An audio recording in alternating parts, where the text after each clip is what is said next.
Start the clock.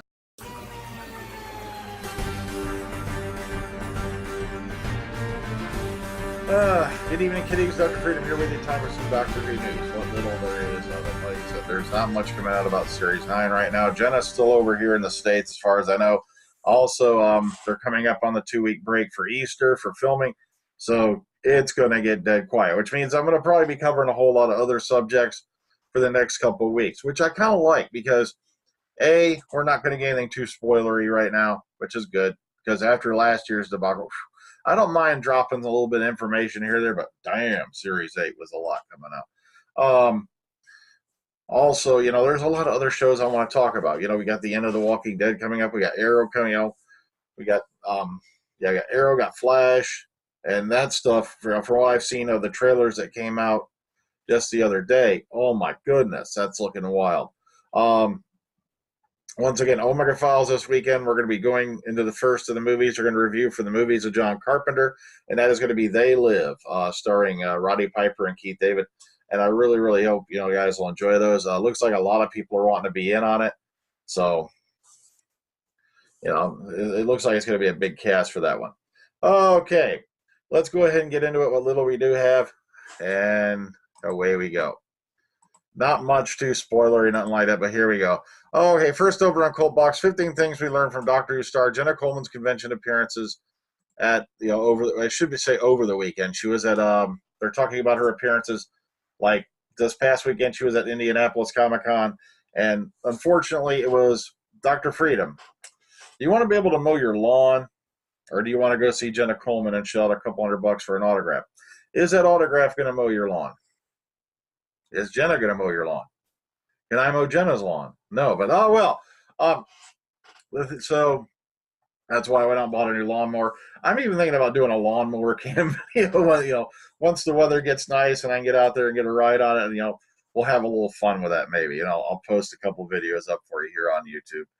Okay, but here's the things that apparently, yeah, we did learn, quote unquote. So let's jump right into it. Okay, Clara and the Doctor's relationship will surprise viewers in season 9. She goes, it's really interesting where it'll take them next. It's a direction that no one was expecting. If they're hugging and kissing by the end of this season, I'm done. But oh well. I'm only joking. Don't worry about it. All right, Clara was in love with the 11th Doctor. It says, yeah, the moment the 11th Doctor was regenerating, it was the moment Clara realized she was in love with him. All right, Jenna also revealed which 2 previous Doctors she'd like to have been a companion with, and she says Tom Baker and David Tennant. You know, good choices on both. All right. Outtakes from filming do exist, even though none have appeared on recent Doctor Who DVD releases, to which she says, we often show outtakes at a wrap party at the end of filming, so I know they exist. Okay. Matt Smith came up with one of the Doctor's famous catchphrases, and she goes, I think I'm right in saying that bow ties are cool. Came out of something that Matt had said in a costume fitting.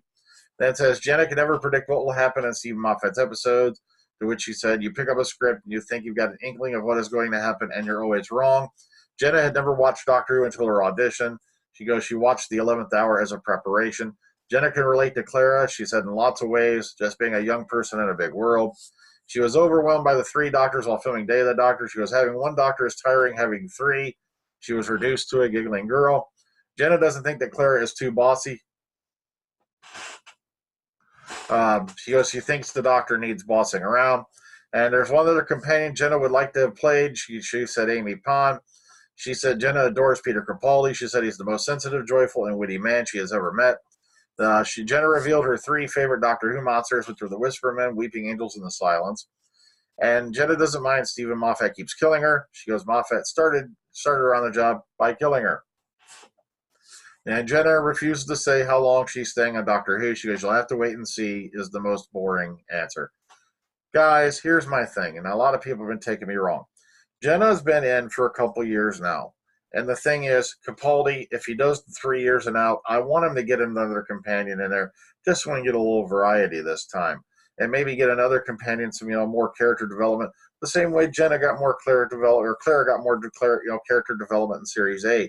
And if you pop in a companion at the last minute again, you know, we don't really get to know that companion too well. And, you know, it doesn't work out, as you know. But you know, I am kind of happy Claire's hanging around because she got a lot of great development in Series 8, more than she did in Series 7. But, you know, we'll find out later on down the line, what her decision is on that. Besides, she's carrying Rob Stark around with her now. But oh well. Only joke. Okay, over on Syracuse.com, Doctor Who Class Notes, Paul McGann, the 90s, and Sex Appeal Casting. Now, keep in mind, Syracuse's free Doctor Who in the Digital Age class made a major transition last night from classic episodes of the series to a quote-unquote modern Doctor Who. Last week, they left off with Colin Baker's Sixth Doctor being fired by the BBC. Then they took the blame for the show. He took the blame for the show's dips in ratings and popularity, though it was the fault of the showrunner, John Nathan Turner. Now, let me refresh you on this era. When Nathan Turner stepped in, he fired off a lot of the good writers for the show and brought in, a whole new staff. He was being risque, and it didn't work. Let me give you a hint. Time Lash, written by an ambulance driver. And I'm not saying, the ambulance driver is being bad, but it was like his first script he ever written. And if you've seen Time Lash, you know what I'm talking about. Okay. Nathan Turner, of course, remained on the show and ran it into the ground. And, okay, and then he goes on the fair. And then they talk about Doctor Who is canceled. The first TV movie rumors that were going around. Dimensions in Time. And, of course, they come into Paul McGann, a.k.a. the Romantic Doctor, which in a lot of ways, there were a lot of things that happened in the 96 movie that shaped the Doctor-companion relationship going into the new series. Not to mention the reason why Eccleston's first TARDIS console had the vertical column that went all the way up was because they were inspired by the scenes that took place between McGann and, it'll hit me in a half hour what her name is, but between Grace and the Doctor in the TARDIS when they were facing off against each other, when they were looking through that central column at each other. That was one of the things they wanted to capture with that. So that's why they brought it on. And but don't worry, it'll hit me by the end of the cast what her name was. It's sad too, because I normally know it off the top of my head. But okay. So this is some of the stuff they picked up in the quote-unquote Doctor Who in the Digital Age class this week. Okay, Space Helmet for a Cow, exclusive extract. That's right, this month sees the release of Space Helmet for a Cow, the mad true story of Doctor Who from 1963 to 89. And Doctor Who News, in association with Mad Norwegian Press, is pleased to offer their readers an exclusive preview of the first section of the book dealing with the Hartnell era of the show. Now, in Space Helmet for a Cow, Paul Kirtley provides a sweeping, wry, and warm look at the behind-the-scenes story of Doctor Who. Not just the greatest TV show ever made, but frequently the most insane TV show ever made, which other program, for example, would attempt to sink at Atlantis, wage interplanetary war, and crash the Concorde, all in the BBC television center on a budget that would barely cover a sitcom. Now, which other program would do that?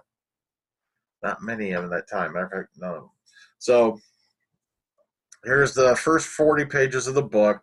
If you want to download them, just click here, and I believe they're in PDF format. They said, so go check this out. It's an interesting read. Yeah, it is in PDF format. Okay. And lastly for today, Radio Times, the top 10 episodes in 10 years. A new edition of the Radio Times is out today, and it states that it features the top 10 episodes over the last 10 years as voted in by website readers. Now, keep in mind, this is over the last 10 years, okay?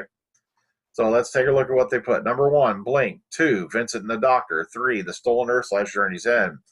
4, Day of the Doctor. Wow, so much for the extravaganza. Okay. Number 5, The Empty Child, The Doctor Dances. 5, 6, The Army of Ghosts, Doomsday. That's a surpriser there. All right, 7, The Girl in the Fireplace. 8, Bad Wolf, Parting of the Ways. 9, Silence of the Library, Forest of the Dead. And number 10, The End of Time. And you can read Stephen Moffat's full comments on Blink in the latest issue of the Radio Times right here on sale now. Okay, so Daphne Ashbrook. See, I told you. I remember the actress who played Grace Holloway's name by the end of this cast.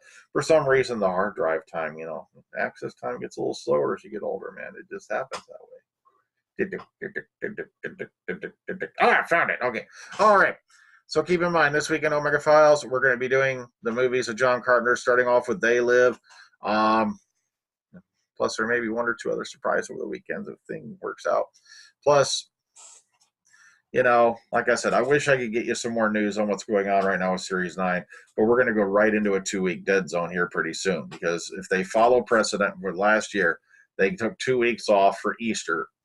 So even if Jenna gets back and all that, chances are they're just filming around her right now if they are filming, because no location stuff has gone out since like the 5th.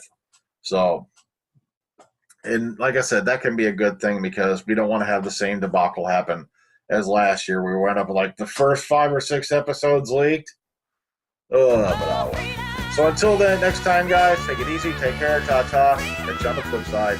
Dr. Freedom out.